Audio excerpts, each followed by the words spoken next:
donc le Aid Panel, voilà, donc c'est celui-ci, hein, Aid Panel, tac. Ensuite, vous faites la div Data Table, donc là avec produit, donc là ici c'est cette liste produit, catégorie, stock, cette liste de tableaux qu'on fait, et ensuite les produits, donc là la liste, et ensuite le tableau où il y a les différents produits qui seront à l'intérieur de ceci, voilà.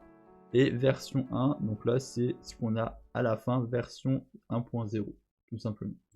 Voilà, mais du coup ce sera à l'intérieur de ce tube body qu'on aura les éléments, parce que là si je regarde à nouveau dans l'inspect, on a le data table ici, le table ici. Alors attendez, je vous montre pour que vous puissiez comprendre avec le code, hein. Donc là on a, je vais mettre ici, on a table ici, on a table, on a thread et on a tbody ici, ok. Et à l'intérieur on a les différents produits, voilà. Donc le premier produit qui est les, hop, voilà, les UHT, voilà, ici.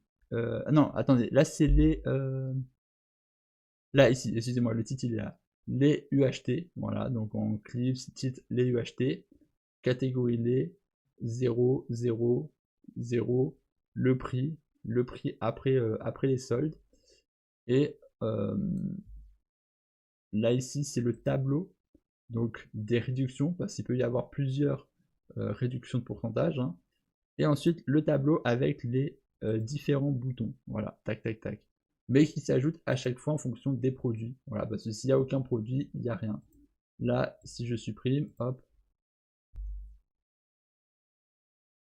donc là par exemple, on n'a aucun produit, ce qui fait que c'est vide sans produit. Mais quand on ajoute un produit, donc là je mets un test, hop, en prix 2, on a la ligne qui se crée avec du coup les différents boutons, tout simplement.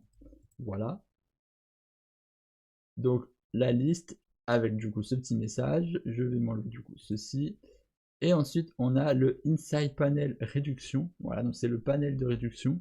Alors je sais toujours pas pourquoi on a en inside, oui, bon, en soi l'inside c'est une sorte de div un peu séparée, mais de toute manière vous pouviez mettre une div, hein, si jamais c'est pas dérangeant, mais mettez inside quand même, ça vous évitera des problèmes. Ensuite du coup div panel, voilà, donc c'est pour vraiment séparer. À l'intérieur on met une div, voilà, pour créer des démarcations différentes. Et ensuite H3, le titre, bouton, et ainsi de suite. On a ceci, voilà, donc là c'est pas très compliqué à comprendre. On a le contenu inside, voilà, avec le bouton, tout ceci, et là on a bien une div pour afficher la réduction et la liste des réductions, voilà, réduction liste, c'est là on aura toute la liste.